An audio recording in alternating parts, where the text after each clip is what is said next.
Hello again, everybody. This is Joe Larson and Chuck Schultz tonight on the 505 on Racing Show. Welcome.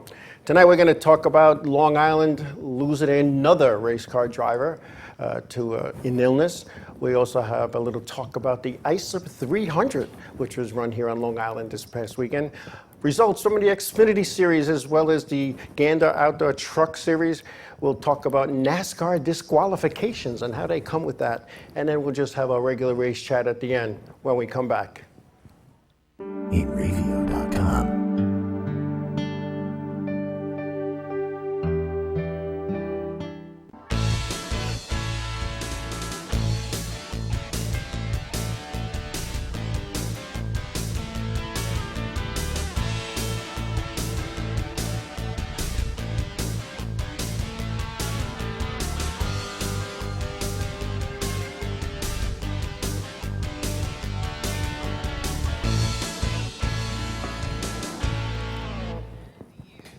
Welcome back. Welcome back. Seems like it's been Welcome forever. to the show. It has been. Yeah. It's been like, what, 6 months? I almost forgot how to get here. You know, and then I was almost getting used to going home early. Almost. Yeah, we had some stuff and some things going on, and Memorial Day was in it. Hope everybody had a good one. And Father's Day was yesterday. Father's Day is yesterday. Yeah, had a good Father's Day. Yeah, happy Father's Day to The all father the of a little puppy. You That's are. as close as I got, but And your little puppy has a lot of like little certificates and they're hanging up around the house. yeah, she's doing pretty good. Yeah. You know, and then she has a day like today where she's off the, Wow. she's tell you- off the card. Sandy, the puppy's name is Sandy, and Sandy always greets me when I get to the door into the studio. It's like, like my assistant now. Yeah. She brings you up, doesn't she? Oh yeah, because I was not in a good mood when I came here. But Oh, you weren't? the lights come on and it's all good. There you go. Well, I wasn't in a good mood either. I had to load and unload vans from across the street there We get because too of the old for parking this lot, stuff. right? I'm like, Yeah, the parking lot like it's 3/4 closed. yeah, because they're fixing it up. Anyway, So. I know we're all joking around, but it just seems like we're doing this, making these announcements. Too regular. Yeah. It's an every week gig. And Long it's Island's not right. racing community lost another family member. Tom Tillotson passed away this weekend. Tom was a regular at Riverhead Racing, driving in the modified division, and he was one of those guys. He wasn't a front runner, but he was there every week, and as far as I can remember, he made every show that he attempted to qualify for. And it was tough to qualify at Riverhead for a period of time because there were so many cars. Soft-spoken. Yeah, it's a great shot. I think Kevin Basic took that shot. Yeah, Kevin, he does some nice stuff sometimes. Yes, he does. Sometimes. He's great without audio. That's a private little joke. I must say. But then there's another He picture really of is him. though great without audio. He comes back with some really good stuff. Wow, that's in his younger days. You can tell from the hair. The hairdo. You can tell that's the '70s, right? But, oh yeah, without a doubt. But his grandson AJ DeSantis is in a crate modified. Yeah, I heard. And he was right there helping him out. And I remember last year going to the racetrack and seeing him with his grandson. And I'll tell you what, there is to me no greater feeling than seeing a father-son, grandson, grandfather, even father-daughter.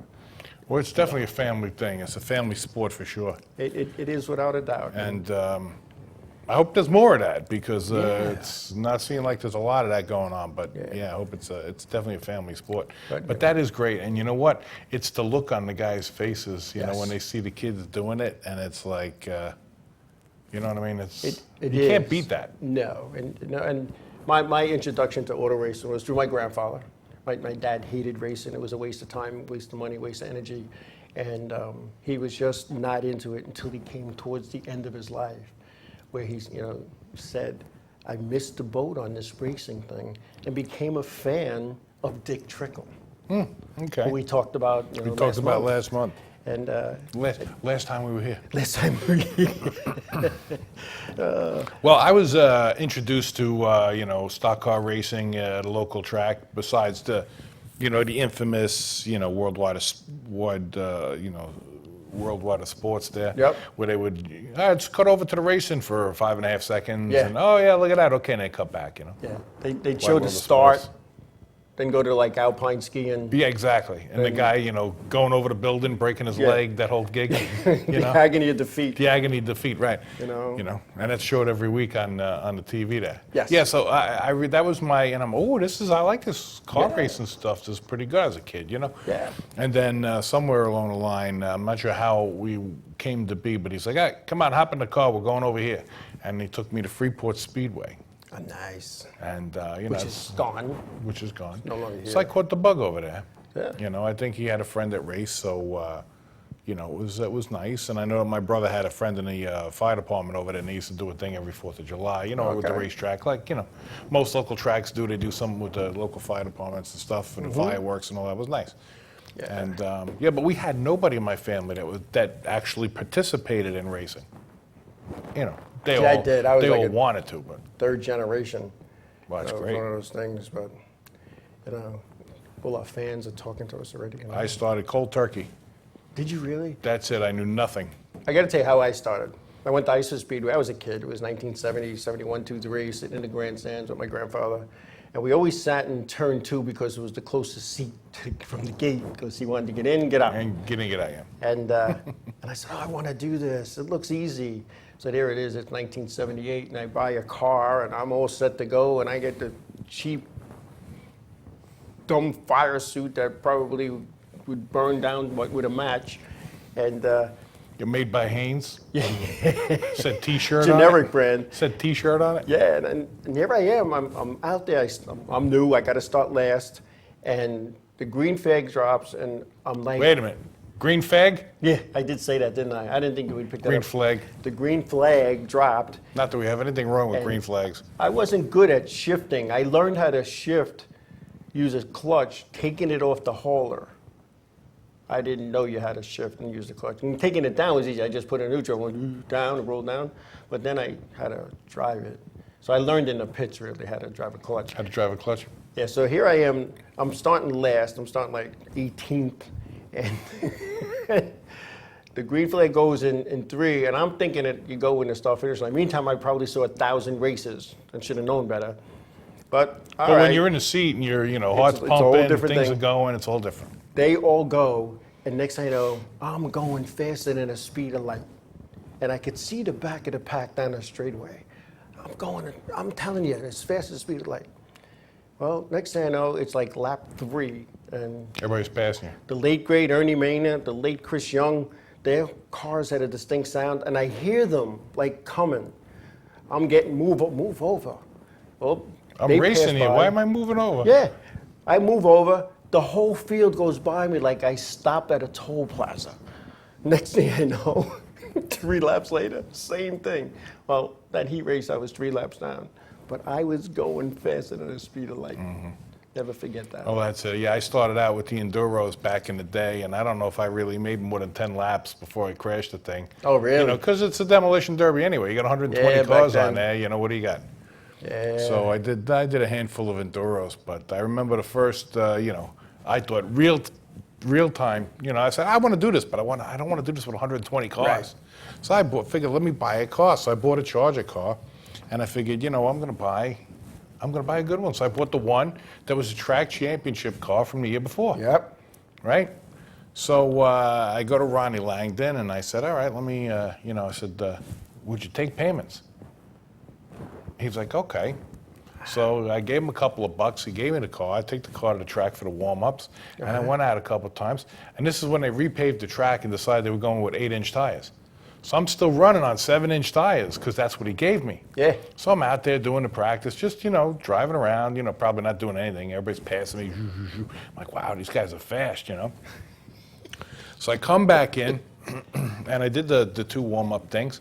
Come back in, and it's the first race of the season. So I was told that, somebody told me, says, if you don't have the 8s, run on the 7s. That's fine. They're not gonna worry. They're not gonna bother you.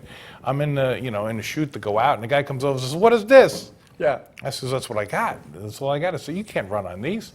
So the first week I missed.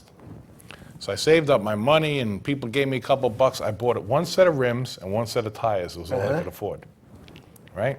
So I put these on the car, and I'm getting ready, and we go out, and I'm out there, and I was doing pretty good, and I think I was in the Consi or whatever it was, but I was doing pretty good. I get a flat tire. One of my brand new tires picks something up, I get a flat. I go in the pits, and Dennis from Oval Speed comes running over, Bonnie, my girlfriend, and my wife now, but he comes running over, give me a tire. She's like, I don't have any tires. We don't have any spares. All we had was the 4 in the car. That's all we had. So she takes the money out of her pocket from her regular job. She goes over and she gets a rim from Dennis, and she buys a tire from the tire guy. I come in, and she's running around the pits going, how do I get these things put together? So, Oh, yeah. yeah. But we never got back out. Meanwhile, my cousin's in the stand, and he didn't know that. He heard the name, and he's jumping up and down, that's my cousin. And people tell him, sit down, shut up. And he's like, come on. So he calls me up, he goes, what happened? You went off the track for a tire, you never came back. I said, I don't have any spare tires. We all have stories. Unbelievable. Like I still owed money on the car. I couldn't crash the thing. No. I could barely afford the tires. I'm like, to me No. that was, back then, you look at $400 worth of tires, another almost $400 worth of rims. Yeah. It's an $800 package for one set of rims and tires. And then you're done. That was, like 3 weeks worth of pay. The good old days. Right. But it's like we said earlier, it is a family sport, and when our community needs help, even if it's you need help with your car. How many guys did when you got established? How many guys did you go to the shops or the garages or the driveways and help? And the people that we've all helped throughout the years. Down the road, yeah. And Tom Tillison, now he's racing at Heaven Motor Speedway with all the greats, where you don't crash, you don't get DQ'd, and it never rains. And your tires always run good. And they always run good. They're perfect sizes, perfect staggers. You never blow a motor, and you're just there. And maybe I'll win a race. You there. run 7 nights. Yeah, 7 nights, and you're not tired. You're not in the shop working. There's no towing. No towing. You just go out, get in the car, and get on the track. No pit fees.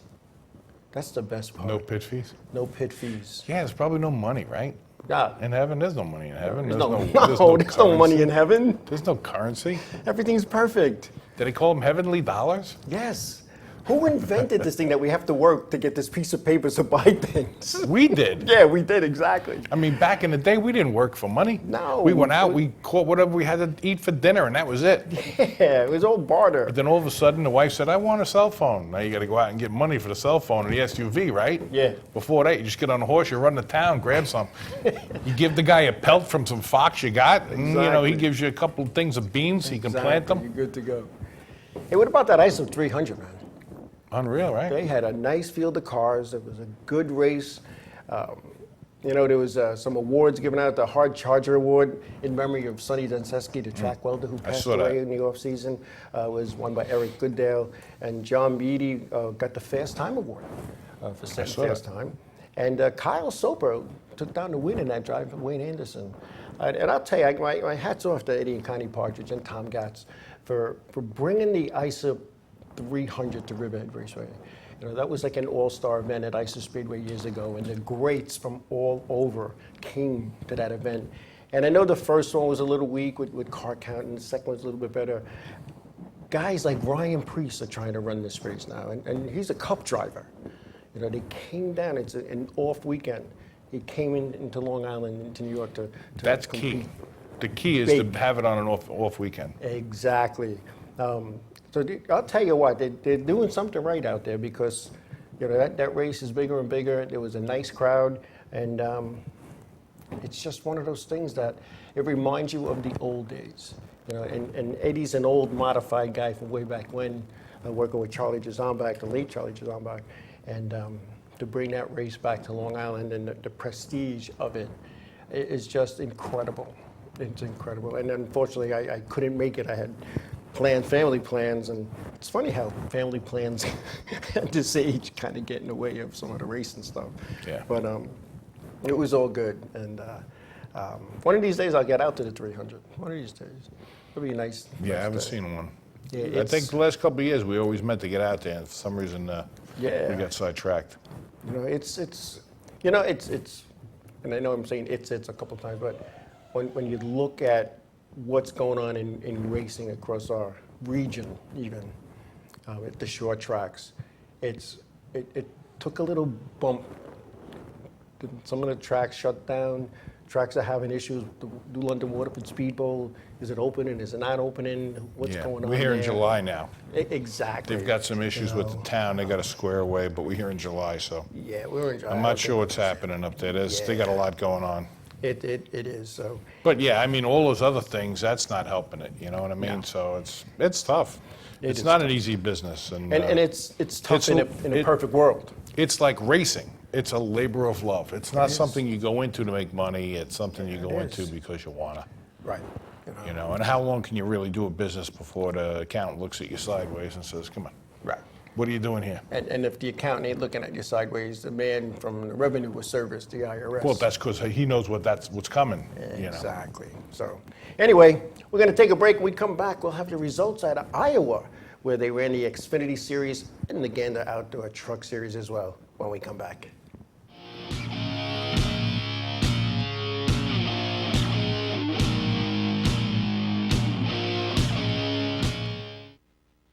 Hey, what's We're set oh, up. I said was gonna say what's up for some reason. Hey, we're set it up, and you're watching the Inravio TV network.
Village Music Shop of Mastic. 1-800-HEY-DUDE, your full-service store with personalized attention, school band instrument rentals and sales, music instruction on all instruments for all styles and age groups, for guitars, drums, amplifiers, PA systems, and accessories. It's Village Music Shop, 1495 Montauk Highway in Mastic. Call 1-800-HEY-DUDE or go to villagemusicshop.com. Hi there, this is Buddy from Less Than Jake, and you are listening to Inravio TV. You're probably watching it too. The world of advertising has changed. Radio, TV, and newspaper revenues have declined drastically. Why? Because businesses have realized that advertising return on investment isn't what it used to be. So what can we do about it? Well, that's easy. Advertise online. Own a local restaurant, real estate agency, or even a national retail chain? Whatever your business, Inravio can get your message out there, and we can do it at a fraction of the cost. Call today and see the difference for yourself. This isn't TV. This isn't radio. This is Inravio.com.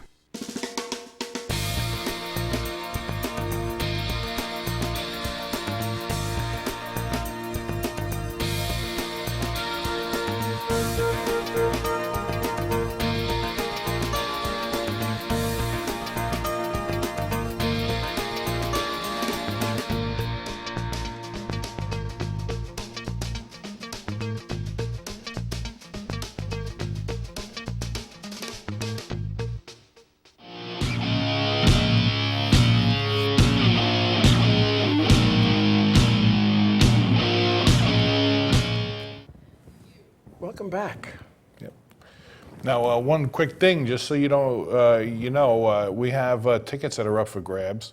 So you can sign up for those tickets. I think actually we have Ted Nugent tickets that are up. So you can sign up for Ted Nugent tickets by going to the website. And also anybody buying a T-shirt, you can go to the swag part of the website. You buy a T-shirt.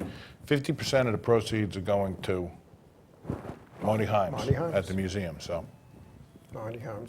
See what we can do to help out over there. And I know I'm beating a dead horse sometimes, but if you haven't been there, get there. I'm telling you. Yeah, don't wait. Don't wait. There's no tomorrow. And I hate to be There's no gruesome, tomorrow. but remember the Trade Center, the World Trade Center? I was always going. Next summer. I never got there. And I regret that. So Don't be the guy that says, I should have went to Marty Heim's museum. Shoulda, coulda, woulda. Shoulda, coulda, woulda. You didn't. You missed out. Yeah. And there's... Make sure you take an empty phone with you because you're going to take a lot of pictures. Oh, yeah. And I have my own little section there. You know, not that I'm famous, but I guess if I'm in a museum and a Hall of Fame member, the Suffolk Association's Figure 8 Racing, the Ernie Manning Memorial Hall of Fame, I was inducted with Downtown George Brown. Really? Yeah. And that Did they have him in the half run? No, like he was running across the track to get the guy? We all, I just say we all, many of Long Island people know of George Brown, knew of him. Yeah. Here's a guy, when he was handed his plaque, he had tears running down his eyes. Really? Oh, yeah. He seemed like that kind of guy. Yeah, he was like, wow. You know, at one time that was a prestigious entity being inducted into that. You know, because back when it was 80, 90 figure 8 cars, and you know, to get in the Hall of Fame meant something. It meant something. Yeah. And I'm in. I have a plaque. I'm on the big plaque. They spelled my name wrong on the big plaque, but on the one that hangs in my place, that they spelled it right. That's all that counts. Maybe, you know, we should make a recommendation for Chuck Schultz for the media section of the Big Green Hall of Fame. They have a media section? They can. Oh, well, there you go. I think they can. I really do. There you go. They have car owners, they have drivers, crew chiefs, crew members, promoters, announcers. So yeah, if they have announcers, and you know, Bob Finan is also a member. Really? Yeah. Yeah. Interesting. Yeah. Oh well. There you go. Enough of that. I nominate myself. I second. Iowa, beautiful facility. I worked a bunch of races out there for what was then the Nationwide, now Xfinity Series, trucks, K&N Pro Series, even the modifieds. Not the modifieds, that was somewhere else. I was in Ontario, Delaware, Canada.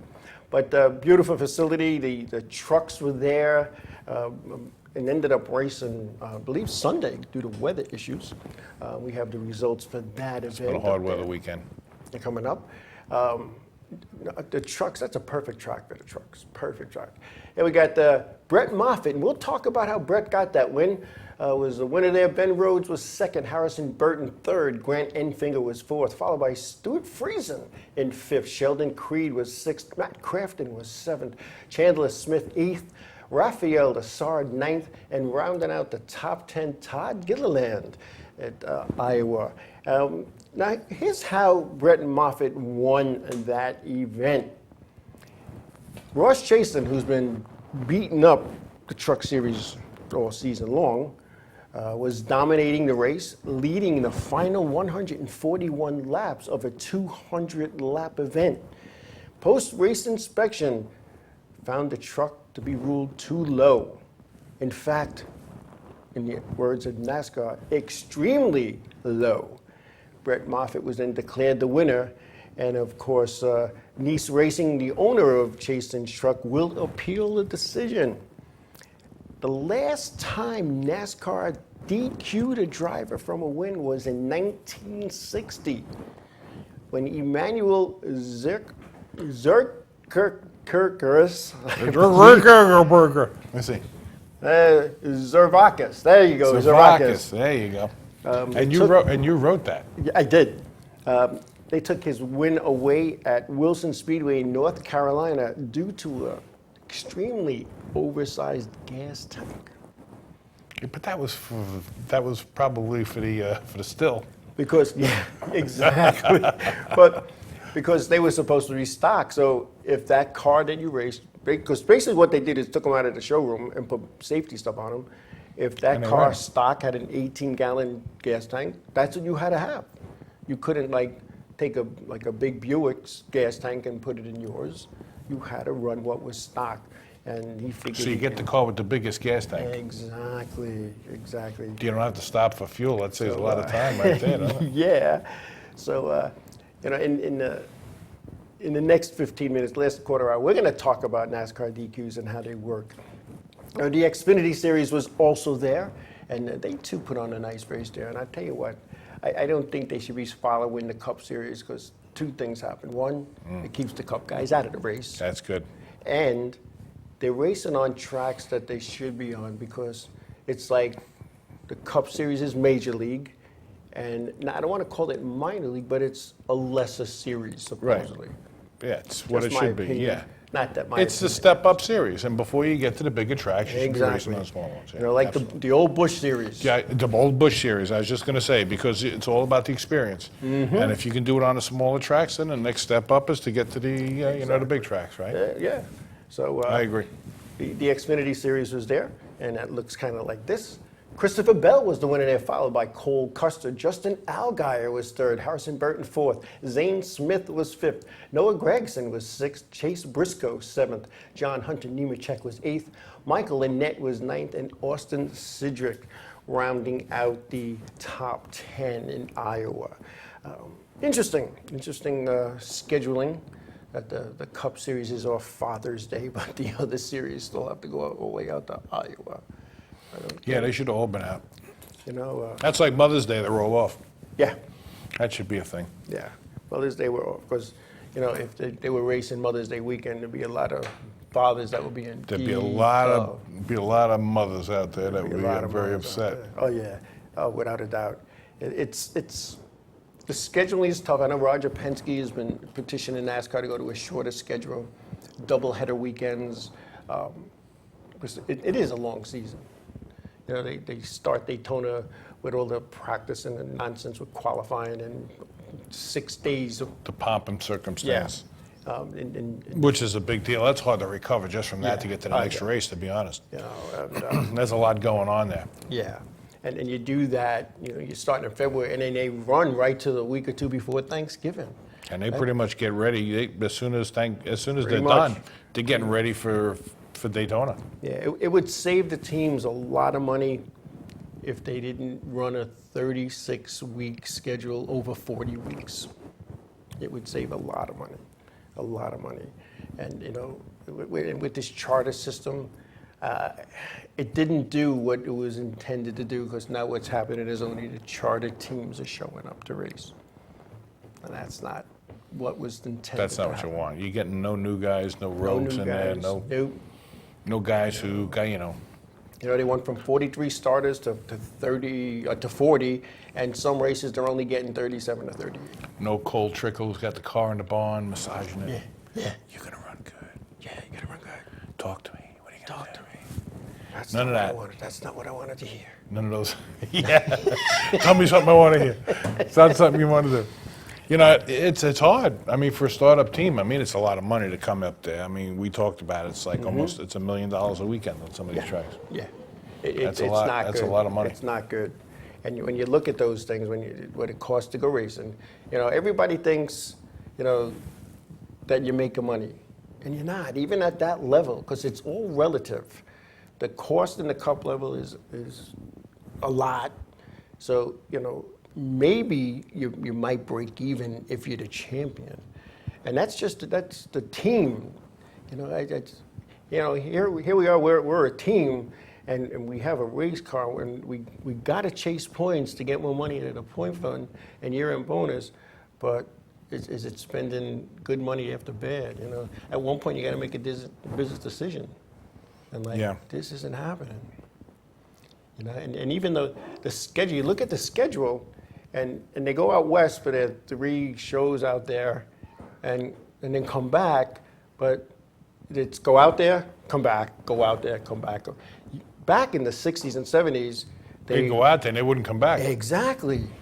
They'd be stopping at the local store to pick up parts to make the Yeah. car at the next track and put it up on the rack and do what they got to do coming out of the back of the hauler. And the back of the hauler was an open trailer. Yeah, I remember as a kid, They'd Bobby slide the Allison, boards like I used to do. Slide the boards out of the middle, and you got yourself a lift. You got a lift. And you get your creeper and zip under there. Just watch your head on the axle. Oh yeah, Bobby Allison showed up at Iso Speedway when the Grand Nationals ran, which is now Cup, and with a mangled race car from like the night before.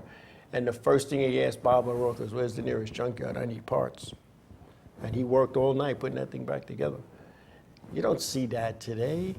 They come with 2 cars, and if it's close enough, head back, run to the shop, get another one.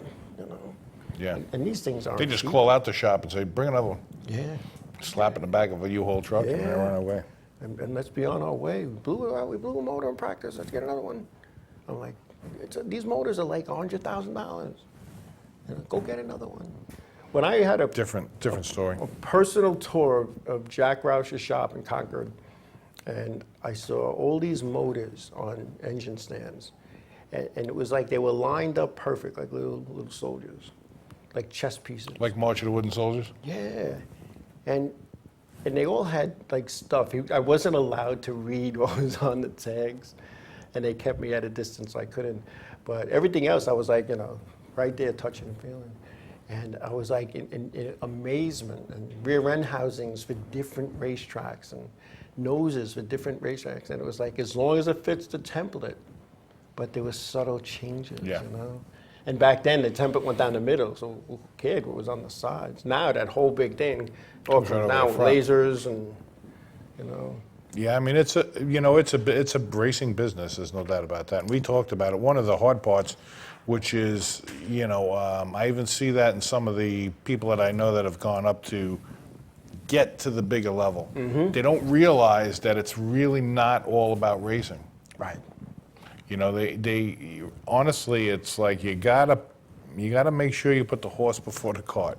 Yes. Unless you've got people in place who are going to find sponsors to bring money in so that you can make things happen on the back end, you can't go any further. You Right. can't go forward. Yeah. You have to have somebody who's a marketing buzzsaw, and that's why I always had tons of sponsors that were paying to be on my car. Yeah. I mean, there were guys who would show up and they would have tons of sponsors on the car, and they had no money. Because they would just put everybody they knew on the car, which is nice. It makes the car look good, don't get me wrong. But there were times I showed up and there was only 2 or 3 people on the car. And that's because they were the ones that were paying. I had no problem with not putting anybody on a car. Right. And when I showed up with a sponsor, I would keep the car covered because I knew I was going to upset plenty of people. As soon as I pull the cover up, I've been trying to get them for years. Well, not only did I get them, but they also paid for my racing for the whole year.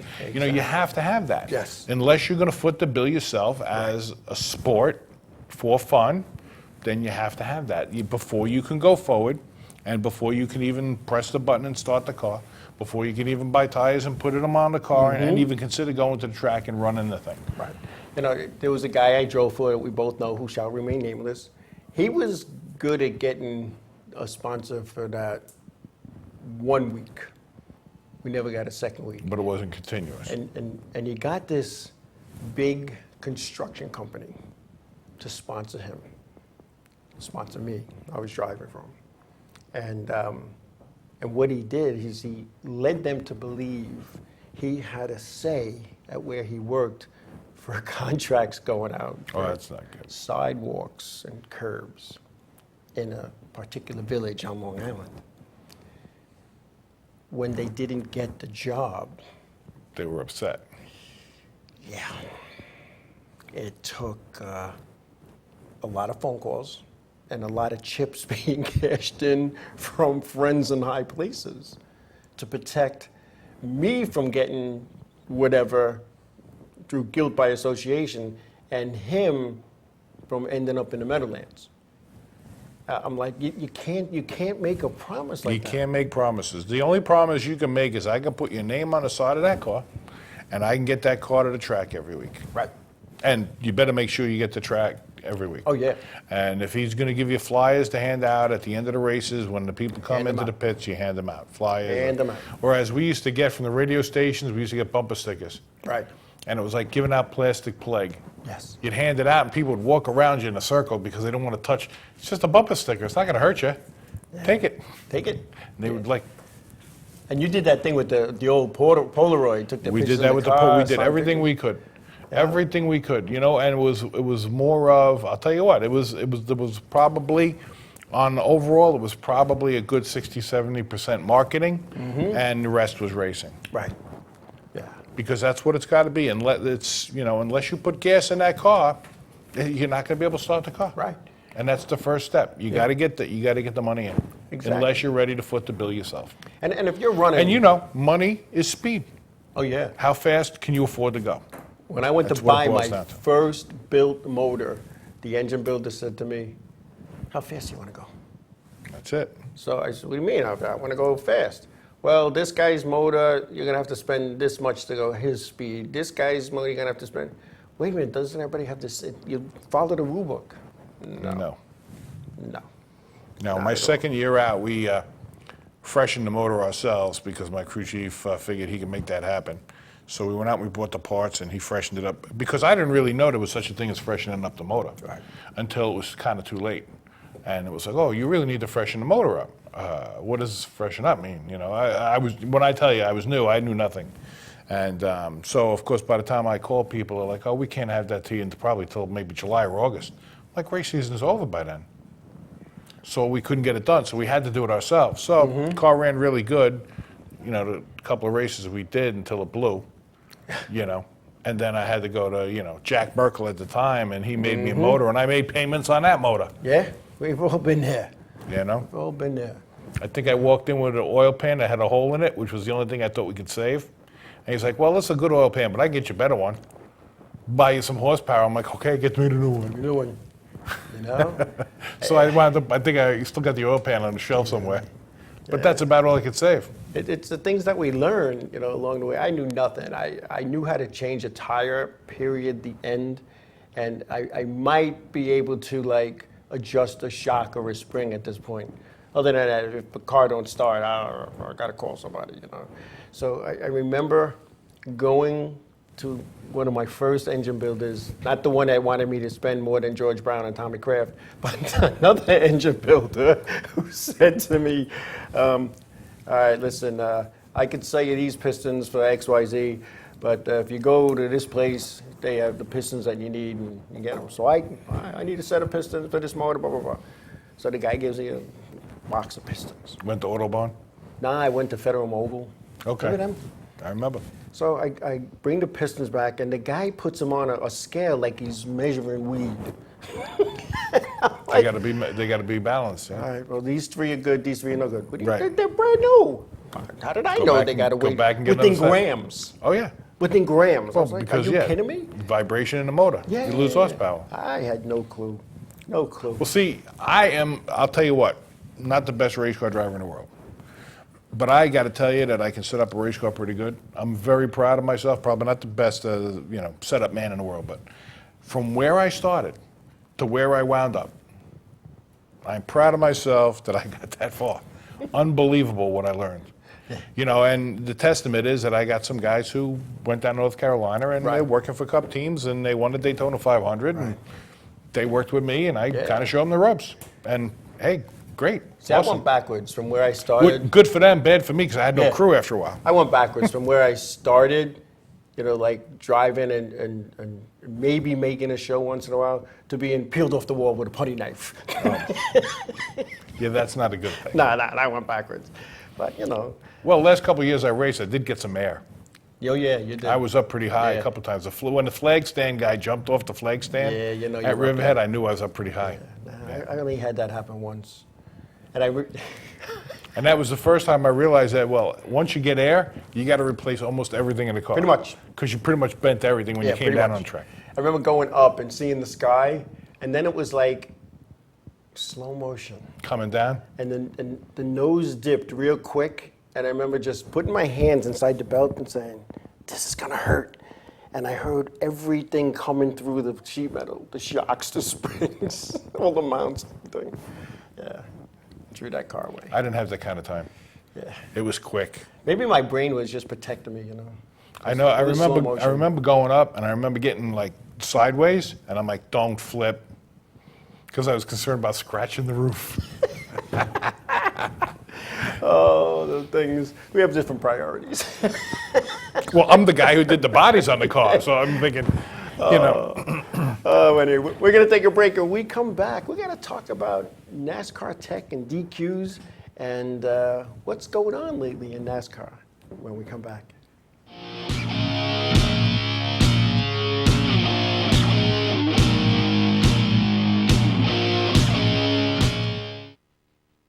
Hi, I'm Remington.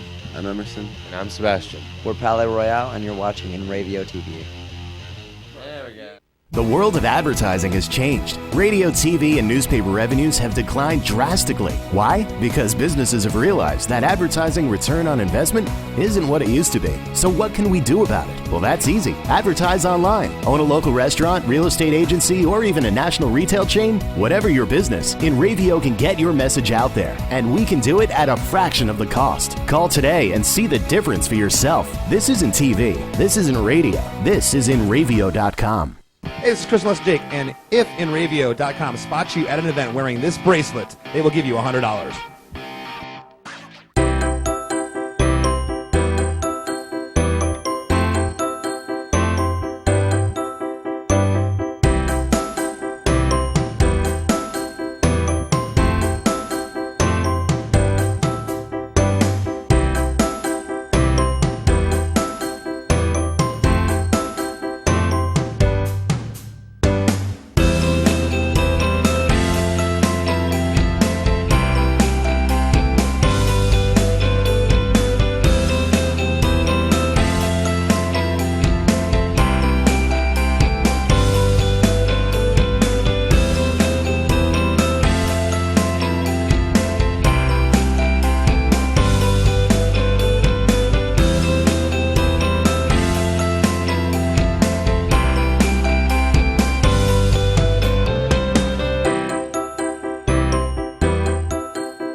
Village Music Shop of Mastic. 1-800-HEY-DUDE, your full-service store with personalized attention, school band instrument rentals and sales, music instruction on all instruments for all styles and age groups, for guitars, drums, amplifiers, PA systems, and accessories. It's Village Music Shop, 1495 Montauk Highway in Mastic. Call 1-800-HEY-DUDE or go to villagemusicshop.com. Hi, this is Mike Jarecki from My Race News, and you're watching the Inravio TV network.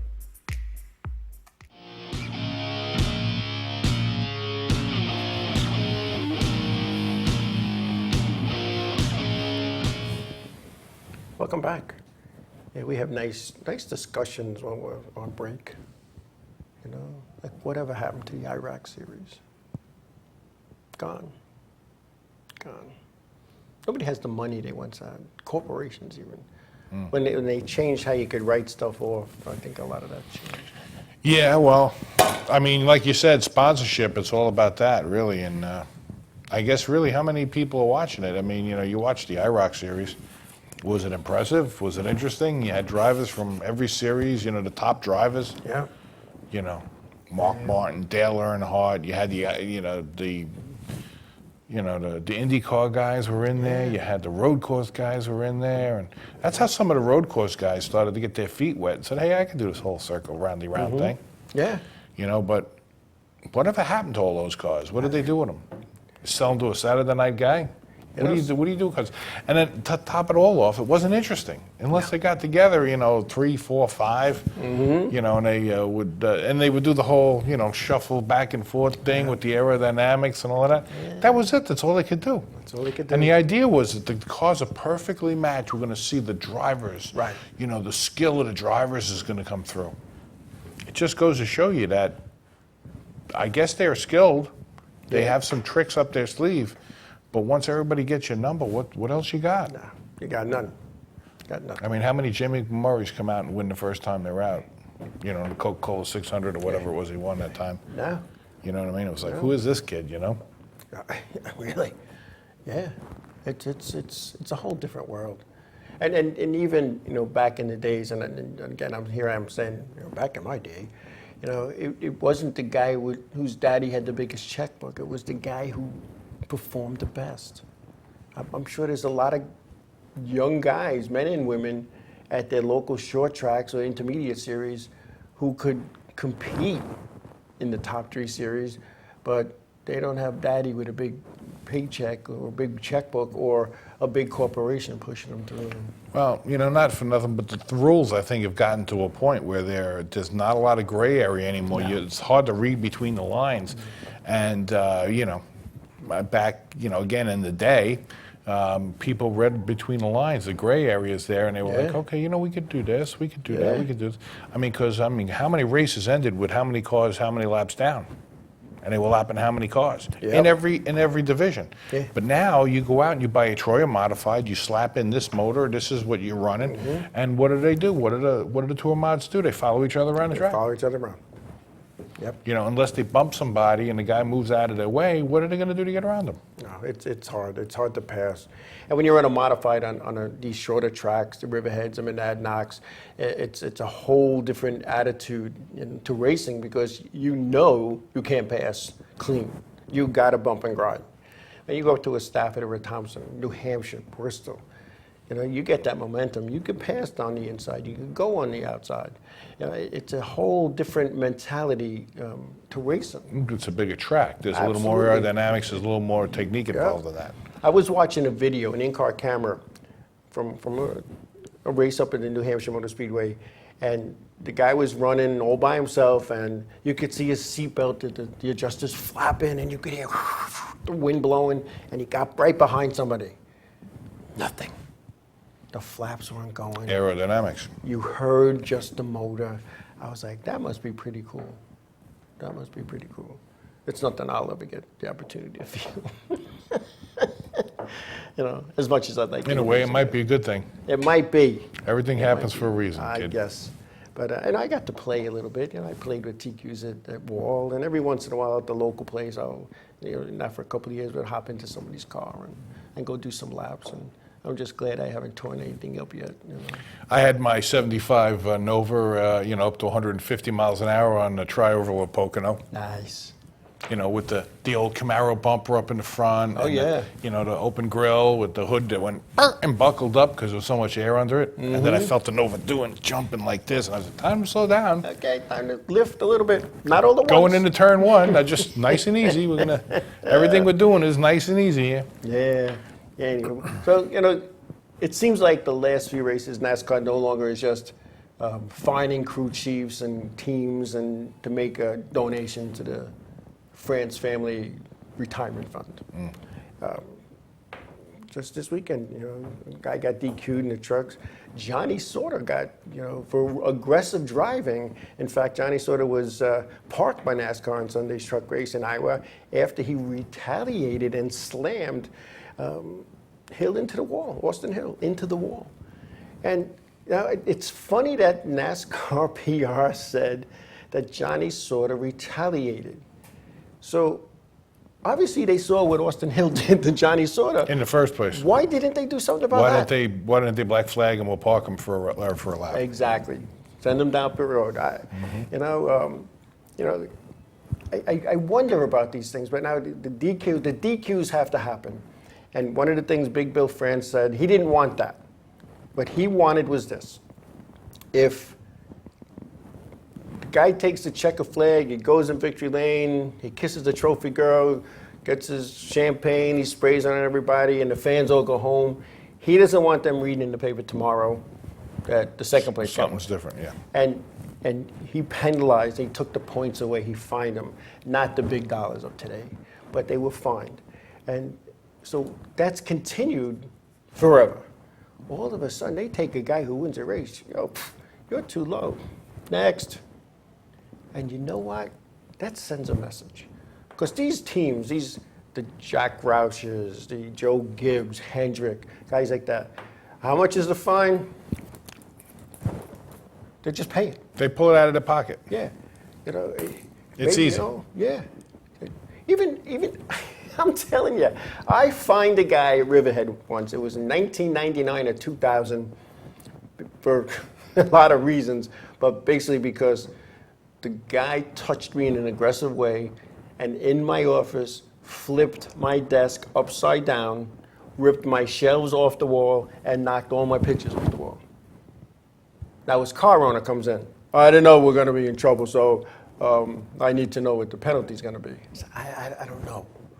Because I can't just decide. I got to call NASCAR. And they go on their Tuesday meeting and discuss it, even with the short track, at least at the time. And he kept coming in and asking. I said, why can't it wait? It's Saturday night. I'm still cleaning up the mess here. He goes, well, I got to know if I'm going to fix my car or not. I said, all right, here's the deal. He's got like a 1-year suspension and a $10,000 fine. He goes, oh, that's ridiculous. I said, well, that's what it is right now. You needed to know. 15 minutes later, he comes in with a check for $10,000 made out to NASCAR. It wasn't the top division. It wasn't the second division. It was one of the other divisions. Because it's, who cares? It's money.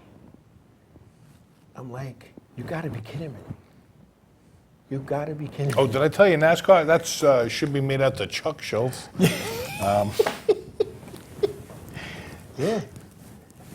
You know, and one of those little piddly poop things that they did. You know what? Bring 2 cases of water for my guys on the infield next week. Or, you know what? Bring 4 pizzas for the guys in tech. That's what I would do sometimes. I wasn't about that. You know, they're struggling to make the right racetrack. Well, that's what you think. And you know, with the short tracks, you know, small guys, you know, these guys are coming. They're putting on a show for you. Right. You know. And I know They're your fat man, your skinny man, your strong man.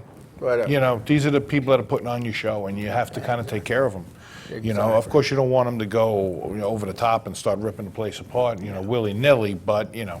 Yeah, no.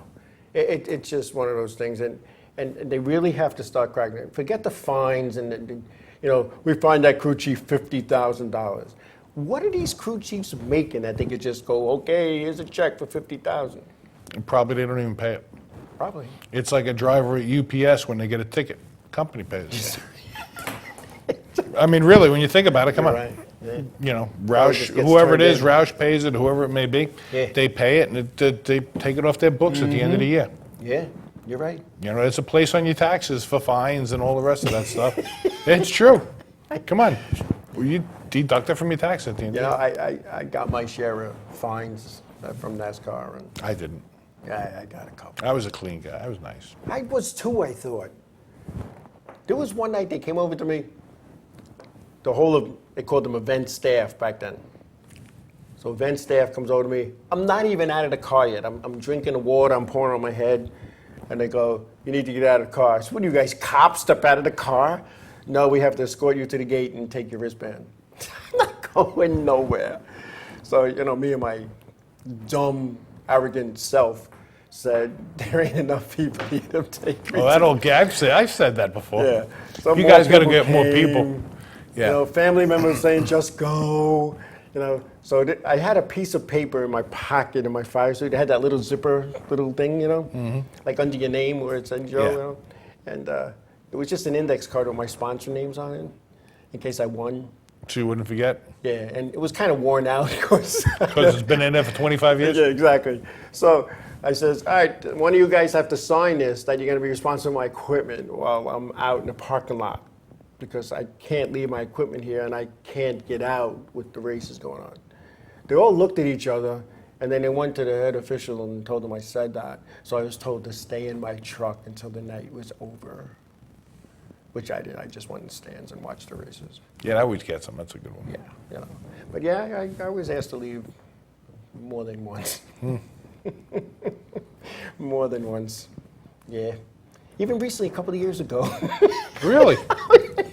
And you weren't even driving. No, you know, we worked. I got to tell you. You just showed up.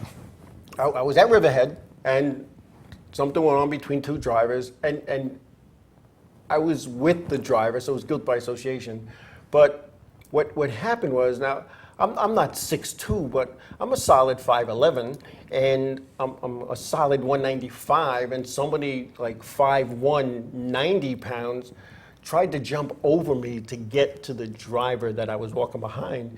And he ran, and he didn't quite make the leap of faith that he had hoped to get, and he bounced off me, hit the fence, and went down.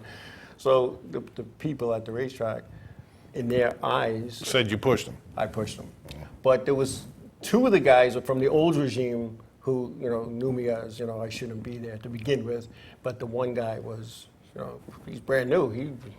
So his write-up and my write-up were the same. So, you know, like, so obviously that's what happened.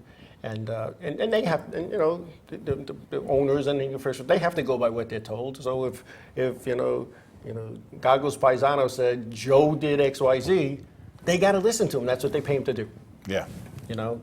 But after some calm, and I mean, I went very calm, had a nice discussion, phone calls back and forth, boom, boom, boom, and it was, all but reduced. It was like a big fine, and you might want to go bowling or fishing on Saturdays, to a little itsy sign by Guilds of Association, and keep a little profile for a couple weeks. I respected that. And they spoke to me, not like in the old days, they wouldn't talk to you. I was there with friends, and well, sure, well, you get thrown out. Yeah. I still got that letters in my scrapbook too. Oh, yeah. Good to have. Yeah, it's good as a resume. You ever get thrown out of a racetrack? Yeah, I got letters to prove it. How many times? How many times did I get thrown No, out? I mean, that's the question you have to ask him. Yeah, it's a lot of times. A lot of times. I was young, I was stupid. I always seemed to upset people. They always came looking for me. Yeah. Oh, yeah. And I didn't do nothing. And it was like this one family. Oh, yeah. I came in off the track, and it's like I got flies on my car. Oh, the my whole goodness. crew chief, the crew chief, the crew, everybody's on top of my car. I'm like, what Yeah. did I do? Guy spun me out. You were in his way. Apparently. That's why. I broke his fingers, apparently. Yeah, because the steering wheel snapped or something. Why would you have your fingers inside the steering wheel? I don't get that. I tell people, even on the highway, And this isn't like a new guy. don't hold the wheel like this. If you can see my hands, don't hold the, because if God forbid you do crash, this is what's going to happen. These fingers are going to go forward, and this finger is going to go back, and it's going to go back to your elbow. I saw that happen to Luigi Terrapicchio at Isis Speedway, and his thumb was on his elbow. His other four fingers were fine. Yeah. So don't hold. You hit the wall, slip off the steering wheel. Just saying. And I saw that also in a movie back in the 70s with Al Pacino called Bobby Deerfield. And he said, you have to feel the steering wheel. Things I remember. The things I remember. I don't know. But yeah, they're going to start DQing people. I like it. You're gone. I know a driver just recently got disqualified on the scales, 1 pound light. Really? Allegedly. 1 pound? I wasn't there. That's... It could have been 21 pounds, and 21 became 11, which became 1. Yeah. And maybe they let him add stuff, and maybe they let him go over the scale 17 times, or maybe they took him, moved the scales. I don't know. I wasn't there. But it came down that it was 1 pound light. And you know what? If the weight is 2650 and you're 2649,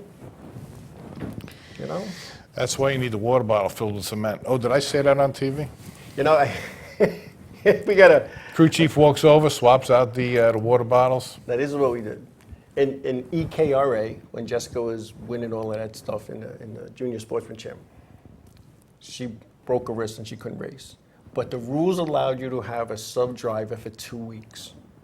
So I put my daughter Erin in champ car. Not realizing A, she's gonna do well, and B, there's like a 15-pound difference. So what do? She finishes second. She's on line for the scales, and I'm putting weights in her helmet, her pockets, her gloves. And she's like, Dad, I can't do this. Yeah, not one of my prouder moments. But anyway, we're getting the word that it's less than a minute. We're getting the finger, okay. Yeah.